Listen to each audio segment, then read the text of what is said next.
Hi campers. Grass still needs cutting. Yeah, I know. Uh, not had the energy in the last couple of days. It will get done one day, eventually, maybe. So you'll notice that a lot of my videos have disappeared. Do not fear campers, they have not been deleted, they've just been archived. Should this situation rear its ugly head again, they will be unarchived. I've only left two up. One where it has clearly affected my partner, and the other one which was more about Mr. Voldemort than anything else. So I'm not taking down the video about Mr. Voldemort, whatever, even if I do have a little rant at the end of it. It appears the channel in question has gone. Whether it was removed or deleted remains to be seen, but it's no longer there. All the videos have gone. So, yeah, I'm going to put a line under it. However, if, like last night, I receive another voice message telling me and laughing at me and telling me in no uncertain terms they're not taking down the 1-star review, it's a bit pathetic, really. I don't think anyone really reads Google reviews, but thank you to those that have left positive reviews. It's been very nice to read some of those. If it should rear its ugly head again, then those videos will be reinstated. Just to remind people of who they're dealing with. I don't really want all that all over my channel, to be honest. I put far too much time into that than I should have done, but I wasn't going to let it drop, just the way I am, unfortunately. So yeah, I'll be toddling off to the National on Sunday. Varying reports of whether the certain person will be there or not. All I'll say to him is, if you do see this video, keep a very wide berth. Don't even try and approach me. Yes, I will be speaking to the people that you go with. Yes, I will totally ignore you. However, do not come anywhere near my personal space, because you'll be ejected from it. I will turn my back and walk away from you without even acknowledging you. Simple. That's all I'm going to say about it.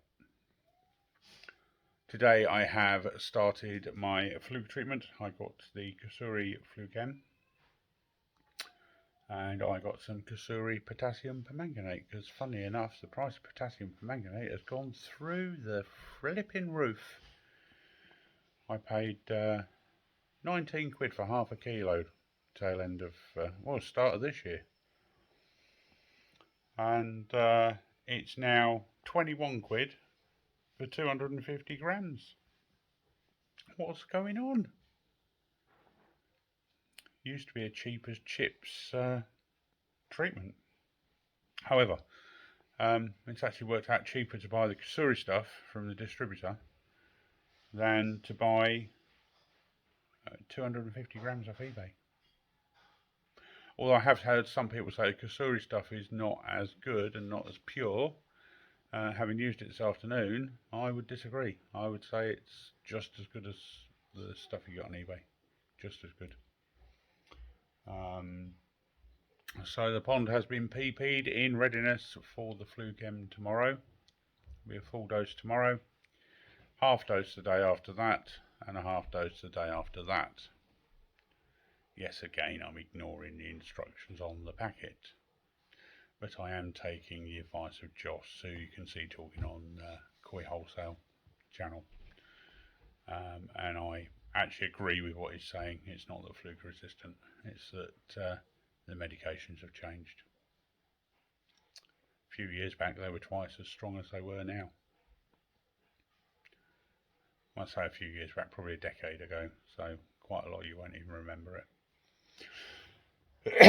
But then DEFRA got involved and they had to reduce the dosage because people were killing their fish.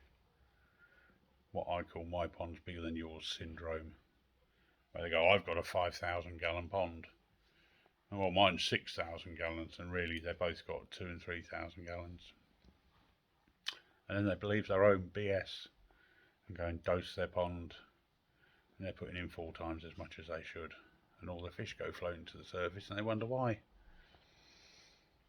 Fortunately, with the aid of water meters and the counters now, that doesn't happen quite so much. People tend to be a bit more accurate on their pond volumes, especially with irregular ponds like mine. But there is a very old school method, and if you go and look it up, you can use salt to calculate your pond volume. Because if you add 1 kilo of salt per 1,000 litres of water, your salinity will increase by 0.1. So if you think your pond is 10,000 litres and you add 10 kilos of salt, you take a salinity reading before you add salt and see what the baseline is. You add your 10 kilos of salt and then you take a salinity reading after. And if your salinity goes up by exactly 0.1, you're exactly on 10,000 gallons. If it doesn't, you can then work it backwards and find out, not 10,000 gallons, 10,000 litres. God dear, old school, new school. You're exactly on 10,000 litres. But if it's not an exact raise of 0.1, you'll be able to work it backwards. So if it's a raise of 0.097, you've got 9,700 litres. If it's a raise of no, sorry, I've gone the wrong way, haven't I? If it's a raise of if it raises above 0.1, you've got less water. If it goes below 0.1, you've got more water. So it gives you a baseline. You can actually calculate backwards which way. It's not quite as simple to do in my head as I thought it was, but you can work it backwards. And it's a very safe, very effective and very cheap way of checking exactly how much your pond and filters hold. Because obviously you dilute the salt into it, and it will give you an exact measure. Not a lot of people know that. It's a very old school method of calculating a pond volume. But if you've got a salt meter and you've got some salt and you're unsure exactly how much your pond and filters work out, that's the way to do it. Have a rough guess at what you think it is. Add 1 kilo per 1,000 litres. Litres, not gallons, litres. Yeah. And your salinity should rise by 0.1. Give it a go. Yes, I know people don't like salt, but 0.1 is nothing in a pond. You've probably got a base level of 0.03 anyway. You'll get 0.1 out in a couple of water changes. Just don't do it if you're going to use FMG, or if you're using FMG. Yeah, don't mix salt and formalin. No. Big no. But yeah, if you want to accurately calculate it, that's the way to do it. So yeah, the PP has been in. I do it to 2 parts per million, or 2 grams per 1,000 litres, which means I add 50 grams to my pond, and that will stay purple anything between an hour and a half and 4 or 5 hours, depending on what organics are floating around in the pond. So I thought, right, I'm just going to pop it in today, see what happens, and see how long it lasts. And it lasted pretty well. Haven't topped it up because I'm only doing it to remove some of the slime coat so the fluke treatment has a better chance of working. I've not topped it up. It stayed purple for about 2.5–3 hours. So yeah, not bad at all. I've had the 99.8% pure stuff go brown after an hour and a half before now. So I think it just depends on the batch at the end of the day. But that is working. So yeah, tomorrow morning, fluke M, and we'll go through how I do that as well. So here's a couple of video clips of this morning's escapades, and we're going to get back onto koi tubing, focusing what this is actually about. Ciao guys! So the PP is in the bucket, 50 grams for my pond.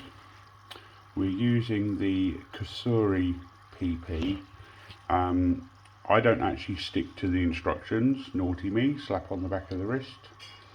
I dose the pond to 2 parts per million, which is 2 grams per 1,000 litres. Dissolve this in some water and then leave an air stone running in it for half an hour or so, which just gases off any of the nasties that are in the PP. Very important to gas it off for half an hour. Yeah, and then I will go and put this into the pond. Again, the instructions say add it in gradually over a period of an hour. I just dump it in, but that's what I've always done. So I'll snap back to you in a minute when we've got it in the pond. Oh no! What? Oh. What colour's the water? Purple. Purple. What does it do? What does the purple stuff do? And fish. What does it do to the fish? To the better. Makes them better?